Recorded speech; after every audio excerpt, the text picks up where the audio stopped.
건물 안에서 창이나 작은 틈을 통해 들어오는 빛을 입사광이라고 해요. 입사광은 빛이 직접적으로 쏟아져 들어오는 것이 아니라 양은 많지 않지만 섬세하고 부드러운 분위기를 만들어내는 특징이 있어요.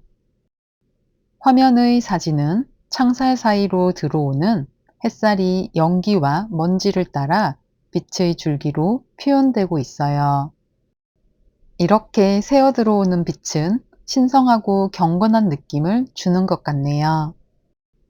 또한 오른쪽의 붉은 양산은 빛을 받아 선명하게 보이고 사진 전체에 강렬한 색의 포인트를 제공하고 있어요. 이러한 입사광은 공간을 가르며 들어와 평범한 피사체를 특별하게 바꾸고 연극 무대의 조명 같은 효과를 내기도 해요. 창가를 통해 부드럽게 들어오는 빛은 제한적이지만 정물 사진에서는 소재의 질감을 극적으로 드러내고 인물 사진에서는 감정과 서사를 강조할 수 있어 촬영에 유용하게 활용할 수 있어요. 입사광은 창을 통해 걸러지는 빛이었다면 이번에는 자연 전체가 부드러운 빛으로 덮이는 투과광에 대해 알아볼게요. 투과광은 구름이 태양을 가려 빛을 산란시키는 상황에서 만들어지는 빛이에요. 일반적으로 구름이 있어 흐린 날의 빛을 투과광이라고 말하는데 햇빛이 직접적으로 쏟아지지 않기 때문에 그림자가 거의 없고 빛의 강약이 차분해져요. 화면의 사진을 보시면 피사체의 얼굴과 의상이 흐린 날씨 때문인지 고르게 빛을 받아 부드럽고 자연스럽게 표현되며 색도 본연의 색감 그대로 표현되고 있네요. 투과광은 색을 왜곡하지 않고 가장 본래에 가까운 색을 보여주기 때문에 정직한 빛이라고 하며 풍경 사진에서는 서정적인 이미지를 만들어내기도 해요. 해가 뜨기 직전이나 해가 진 직후의 빛은 광도가 무척 약하지만 아름다운 빛으로 표현할 수 있어요.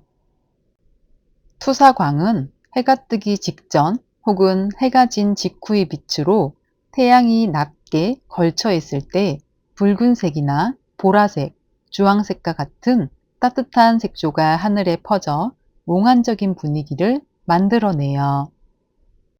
낮에는 볼 수 없는 색의 층이 겹겹이 드러나 풍부한 색채로 사진 전체가 회화적인 인상을 가지게 돼요. 화면의 사진은 설산 위로 붉고 보랏빛이 섞인 하늘이 보이네요.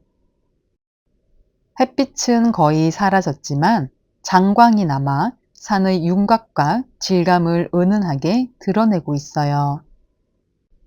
하늘은 마치 수채화 물감을 풀어놓은 듯 분홍, 보라, 주황이 부드럽게 섞여 장면을 극적으로 연출하며 정경의 땅은 오히려 어둡게 가라앉아 하늘의 빛깔이 더 돋보이도록 대비를 만들어내요. 이러한 투사광을 이용할 때에는 광량이 부족하기 때문에 삼각대를 사용해야 하며 특히 야경 촬영 시에는 여명이 남아있을 때 해야 좋은 사진을 얻을 수 있어요. 지금까지 빛의 종류와 그 특성에 대해 살펴보았어요. 앞에서 설명한 빛의 종류가 사진을 만드는 기본 재료였다면 이 빛을 어떻게 활용하고 또 어떤 목적으로 촬영하는지에 따라 사진의 성격은 전혀 달라지게 돼요. 사진의 목적은 크게 순수 사진과 보도 사진, 광고 사진으로 나눌 수 있는데 첫 번째로 순수 사진, 즉 예술 사진에 대해 살펴볼게요. 순수 사진은 말 그대로 작가의 주관에 의해 기획해서 작가의 시선을 가장 솔직하게 담아내는 사진이에요.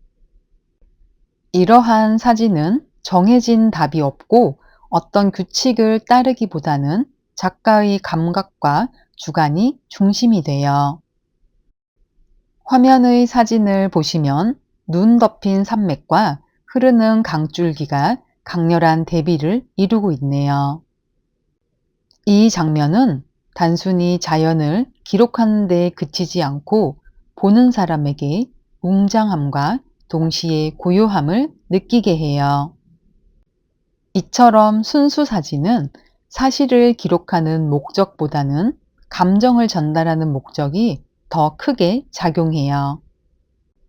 빛의 각도, 구름의 움직임, 계절감까지 세심하게 기다리며 한 컷을 위해 모든 조건이 맞아떨어지기를 기다리므로 촬영에 오랜 시간이 걸리기도 해요. 또한 순수 사진은 감상자의 해석 여지를 크게 남기게 되는데 화면의 사진은 누군가에게는 고독으로 또 누군가에게는 자유로 느껴질 수 있는 여지를 남기고 있네요. 이렇듯 순수 사진은 감상자에게 다양한 해석을 가능하게 한다는 점에서 단순한 기록 사진에서는 기대하기 어려운 부분이 있다는 점이 가장 큰 특징이에요. 앞에서 예술가의 시선을 담아낸 순수 사진은 우리가 일반적으로 촬영하기 어려운 점이 있어요. 우리가 좀 더 가까이에서 경험할 수 있는 일반 상황에서 찍는 사진도 순수 사진에 포함되는데 풍경 사진, 인물 사진, 기념 촬영, 여행 사진, 일상의 스냅 사진 등을 예로 들 수 있어요. 가족과 함께한 저녁 식사 장면, 여행지에서 멋진 풍경의 장면, 친구들과 함께 웃는 얼굴의 장면 등 모든 것은 순수 사진이 될 수 있어요. 화면의 사진은 한 사람이 팔과 몸에 물감을 묻히고 여러 개의 붓을 들고 있네요. 이 장면은 특별한 예술작품을 완성하기 위해 준비된 순간일 수도 있지만 동시에 일상의 기록일 수도 있어요. 누군가의 창작 과정을 남기고 싶어서 찍은 설정 사진이거나 SNS에 공유하려고 순간을 포착한 사진일 수 있다는 거죠. 예술 사진이 감정과 해석을 중요시했다면 일반 상황의 순수 사진은 기록과 소통에 더 가까운 목적을 갖고 있어요. 순간을 경험했다는 증거이며 동시에 이 경험을 다른 사람들과 나누고 싶다는 메시지인 것으로 한 장의 사진이 곧바로 나의 이야기이자 나의 일상을 표현하는 언어가 되는 것이에요. 이러한 사진들은 SNS를 통해 더 많은 사람들과 공감할 수 있는 기회가 되고 있어요. 이렇듯 우리가 제작하려는 플로리스트 포트폴리오도 순수 사진에 포함되는 영역이 되겠네요. 화면의 사진은 무용수의 모습을 볼 수 있는데 이는 단순히 춤을 추는 모습을 기록한 사진이 아니라 작가의 의도가 담긴 균형과 긴장감 그리고 인간의 아름다움을 표현하고 있어요. 이러한 사진은 계획적으로 세심한 설계가 필요한데 즉흥적으로 찍는 것이 아니라 장면을 설정하고 어떤 이야기를 하고 싶은지 미리 정하여 그에 맞게 피사체와 배경을 배치한 후 촬영하게 돼요. 작은 세부 요소 하나까지 의미를 부여하게 되는데 사진처럼 배경을 반색으로 처리한 이유는 불필요한 시선을 차단하여 오로지 무용수의 동작에만 집중하도록 하기 위함이에요. 이러한 유형의 사진은 흔히 광고나 예술 전시에도 많이 활용되는데 보는 이로 하여금 단순히 멋있다라는 감정을 넘어서 무엇을 말하고 싶을까? 라는 질문을 하도록 만드는 힘이 있어요. 이번에는 다큐멘터리 사진인 보도사진에 대해 알아볼게요. 보도사진의 가장 큰 특징은 알림과 기록으로 포털 사이트나 신문, 잡지에 실리는 기사성 사진을 대표적인 예로 들 수 있어요. 이러한 사진들은 단순히 예술적 아름다움보다는 사실을 정확히 드러내는 힘을 중시하므로 촬영자는 반드시 진실을 기반으로 하는 진정성을 담고 있어야 해요. 보도사진에서도 강력한 메시지를 담을 수 있는데, 예를 들어 전쟁에서 눈물을 흘리는 아이의 모습은 그 어떤 기사보다도 전쟁의 비극을 강렬하게 전달할 수 있어요. 즉, 보도사진은 진실을 담기는 하지만 그 순간의 감정과 사회적 의미를 함께 전하는 사진이에요. 보도사진의 목적을 충실히 수행하기 위해서는 몇 가지 기준이 필요한데, 보도사진은 먼저 뉴스와 관련이 있어야 해요. 예를 들어 자연재해가 발생했을 때 그 현장을 담은 사진이라든지, 국제회의에서 지도자들이 만나는 순간을 포착한 사진은 뉴스와 직접적으로 관련이 있는 사진으로 보도사진에 해당돼요. 보도사진의 두 번째 기준은 품질이에요. 사진이 흐리거나 구도가 불안정하면 독자가 상황을 제대로 이해하기 어렵기 때문에 명확한 화질과 안정적인 구도가 필수적이에요. 그리고 보도사진은 광고적인 느낌이 없어야 하는데, 특정 기업이나 브랜드를 홍보하는 수단으로 상업적 의도가 섞여 있다면 보도의 신뢰성이 훼손될 수 있어요. 네 번째는 해상도로 인쇄물이나 온라인 뉴스에 실리려면 고화질로 촬영된 사진이 필요해요. 마지막으로 보도사진은 저작권 문제가 없어야 해요. 타인의 사진을 무단으로 사용하거나 출처가 불분명한 이미지를 활용하면 법적 문제가 발생할 수 있으므로 촬영자가 저작권을 보장할 수 있어야 하며, 필요할 경우 피사체의 초상권까지 고려해야 해요. 만약 우리가 포트폴리오 제작 시 관련된 뉴스 기사를 가져온다면 꼭 출처를 밝히고 공공기관에서 발표된 자료를 사용하는 게 좋아요. 이제 마지막으로 소개할 사진의 목적은 광고사진, 즉 상업사진이에요. 광고사진의 가장 큰 목적은 홍보와 이윤 창출로 단순히 이미지를 보여주는 것을 넘어서 특정 제품이나 서비스를 매력적으로 보이게 만들어 고객의 구매 욕구를 자극하는 것이에요. 만약 화장품 광고로 예를 든다면, 단순히 제품 용기를 찍는 것에서 벗어나 깨끗한 피부와 빛나는 조명, 세련된 배경 등을 활용해 이 제품을 쓰면 나도 저렇게 될 수 있겠다라는 메시지를 시각적으로 전달하는 것이에요. 또한 광고 사진은 제품의 정보와 기능을 담고 있어야 하는데, 음식 광고 사진을 보면 단순히 맛있게 보이는 것뿐만 아니라 재료의 신선함과 양, 그리고 조리 방식까지 시각적으로 표현해야 소비자가 정확히 이해하고 매력을 느낄 수 있을 거예요. 광고 사진의 또 다른 특징은 구도와 연출에 집중하고 후보정이 중요하다고 할 수 있어요. 동일한 제품이라도 어떻게 배치하고 어떤 배경을 사용하느냐에 따라 전혀 다른 느낌을 줄 수 있어요. 만약 플로랄 작품을 촬영한다면 검은 배경에 은은한 조명을 사용하면 고급스러운 느낌을 강조할 수 있고, 밝은 색상과 활기찬 소품을 사용하면 가볍고 역동적인 이미지를 줄 수 있어요. 여기에 전문적인 후보정을 더해 색감과 질감을 강조하면 보는 사람으로 하여금 더 좋은 작품으로 인식될 수 있어요.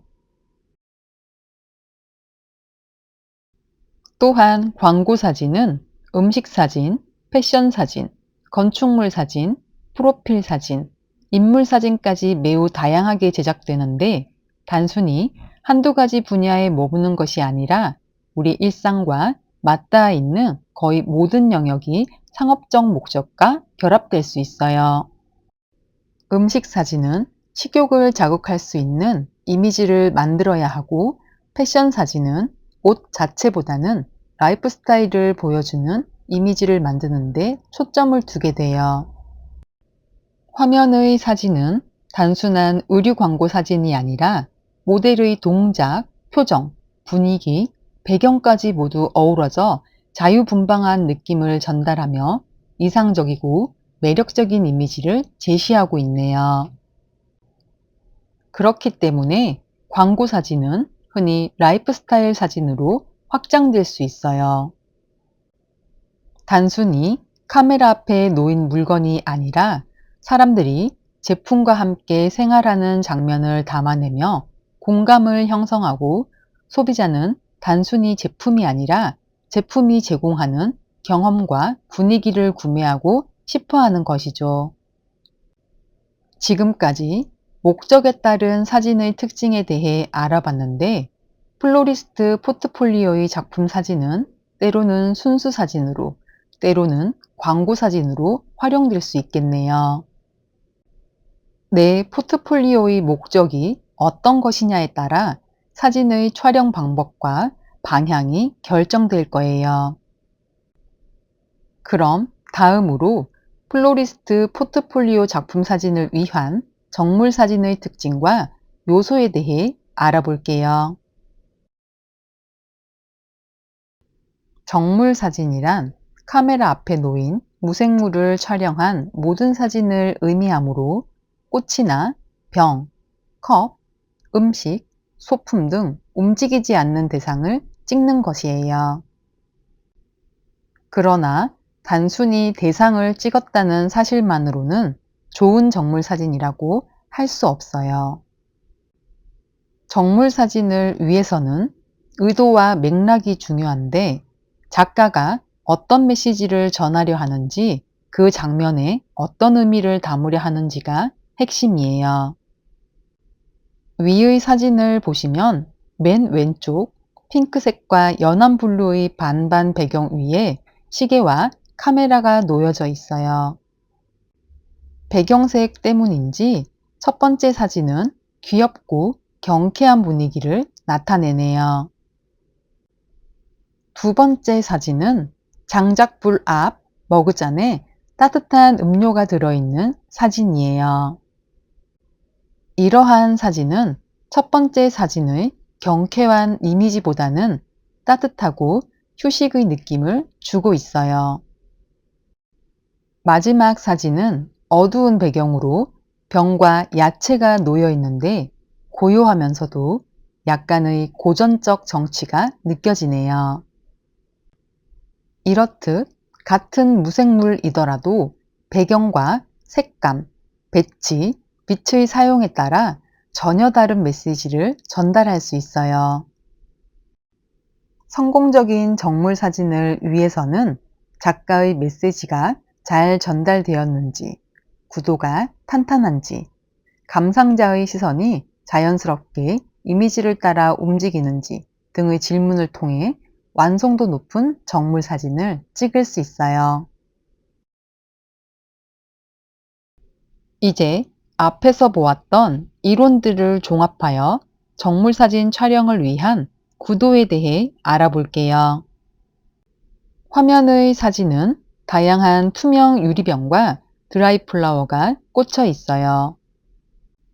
이 사진은 단순히 사물을 나열한 것이 아니라 크기와 높낮이, 빛의 반사까지 고려하여 배치된 모습으로 보이네요.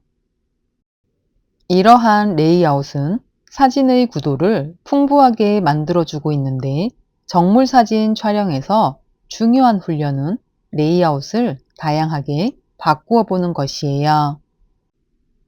피사체의 위치를 조금만 옮겨도 전체 사진의 무게감과 시선의 흐름이 크게 달라지게 되므로 다양한 시도로 촬영하는 것이 좋아요. 또한 구도를 흥미롭게 만드는 요소를 파악하는 것이 중요한데 대칭적인 배치가 안정감을 준다면 비대칭은 긴장감과 개성을 만들어내요. 그리고 배경의 여백을 많이 두면 여유로움이 강조되고 사물을 촘촘하게 모으면 밀도감과 집중이 생기게 돼요. 이렇듯 작은 변화들이 모여 사진 전체의 메시지를 강화하고 변화시킬 수 있는 것이 구도예요. 구도를 통해 정물 사진의 배치를 연습해 보았다면 이제는 피사체의 재질과 질감이 사진에 어떤 변화를 주는지 알아볼게요. 화면의 사진은 핑크색 배경에 다양한 재질을 가진 소품들이 나열되어 있어요. 비행기 장난감은 매끈한 금속성의 질감을 가지고 있고 자전거와 버스, 에펠탑은 약간 까실까실한 질감이고 고양이 인형은 도자기 질감으로 반짝거리는 느낌이네요. 이런 재질의 차이는 사진 속에서 빛과 만나 서로 다른 시각적 효과를 만들어내게 돼요. 정물 사진에서 중요한 것은 단순히 피사체를 나열하는 것이 아니라 빛이 각 재질에 어떻게 반사되고 흡수되는지를 관찰하는 것이에요. 유리나 금속처럼 빛을 강하게 반사하는 재질은 사진의 긴장감과 선명함을 주고 나무나 천처럼 빛을 흡수하는 재질은 부드럽고 따뜻한 분위기를 형성해요. 또한 같은 소품이라도 재질이 다르면 전혀 다른 분위기를 연출하게 되는데 같은 꽃다발이라도 매끈한 유리화기나 거친 빈티지 화기에 배치한다면 전혀 다른 분위기를 연출하게 돼요. 이처럼 피사체의 재질을 의도적으로 선택하고 배치하면 최종 구도는 훨씬 더 설득력 있고 매력적으로 완성할 수 있어요.